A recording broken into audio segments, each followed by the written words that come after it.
Ліст Леанарду Ходзьку. Тамаш Зан. Беларуска-польскі паэт 1796-1855, удзельнік вызвольнага руху, палітычны дзеяч, даследнік прыроды. Адзін з стваральнікаў таварыства ферматаў, стваральнік таварыства прамяністых, рэарганізаванага пазней у таварыства філярэтаў, сябра Адама Міцкевіча і Яна Чачота. Кіраўнік першых рэвалюцыйных арганізацый у Беларусі і Літве. Адыграў значную ролю ў развіцці новага літаратурнага кірунку рэвалюцыйнага рамантызму. Першым з кола віленскіх паэтаў прыняў беларускую народную творчасць за адзін з найгалоўнейшых раздзелаў свае паэтычныя праграмы. Аўтар сатырычных твораў, трыялетаў, балядаў і элегіі. Найбольш папулярнай ягонай паэмай лічыцца «Табакерка» 1818, у якой апісаў беларускае вяселле, купалле, звычаі і абрады беларусаў. Пераклад лісту Леанарду Ходзьку зроблены паводле карэспандэнцыі філаматаў, Ян Чубык, Краков, 1913 год. Ліст Леанарду Ходзьку. Мой найкаханейшы Леанардку, суровай фартуны лёс і мудрага неба, разлука нашых сэрцаў жорсткая прыйшла тады, калі мне было больш патрэбна з'яднацца. Ах, сумная разлука! Якія ж галасы, якое пяро маёй душы пакуты выкажуць, і вар'яцтва, што яшчэ дасюль у маіх думках бяспечна жыве. І вось у пакутах, што хціва накінуліся на маю душу, мяне ахапіла падазрэнне, што тваё сэрца змяняецца. Цяпер з болем прыгадваю момант, калі той непрыстойны кляты плод ува мне спарадзіў бездань слёзаў у тваіх смутных вачах. За гэта мяне жорстка карае святое сяброўства.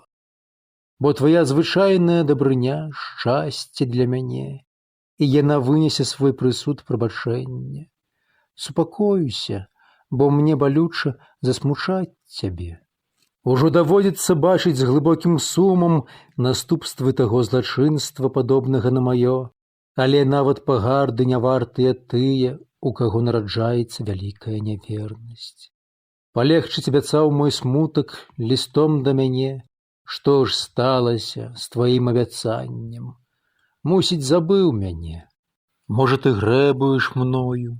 Сэрца наскрозь працяла жудасная думка, а мо пакрыўдзіў чым. Гледзячы на твой незнікаючы сум, падумаў, што, магчыма, вагонь пачуццяў знік.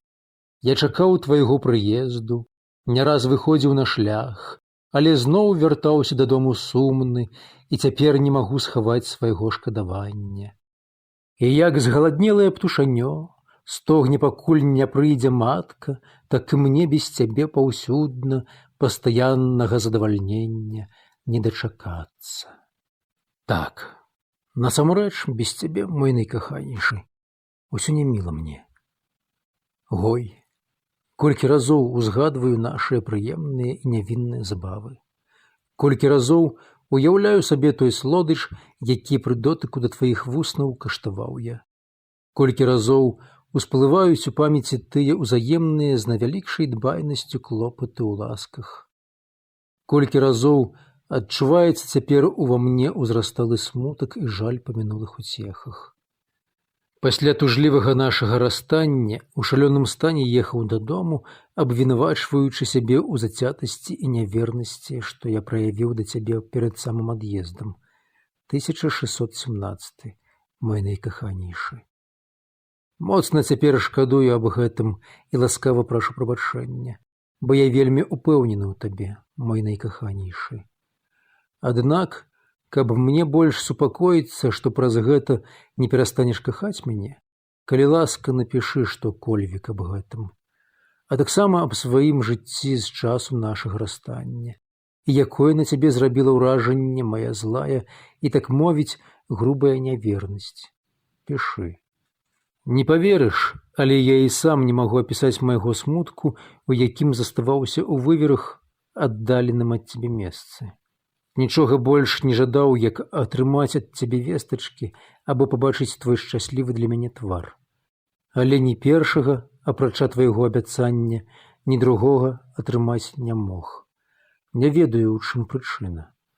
Але аб тым, што кахаеш мяне, напішы.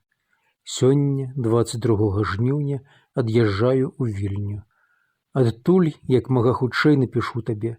Але хацеў бы, каб і ты ў найкарацейшыя тэрміны не забыў пра мяне. Дзе я спынюся, ты даведаешся. Калі табе што спатрэбіцца, смела пішы мне, а я заўсёды пастараюся выканаць гэта як найвернейшы сябра. Тамаш бедны Зан, 22 жніўня 1815 год. Выверы. Нота Бена. Нічога так не шкадую, як таго, што перад ад'ездам не пабачыў цябе. Але ты вінаваты ў гэтым сам. Чытаў Александр Дудар.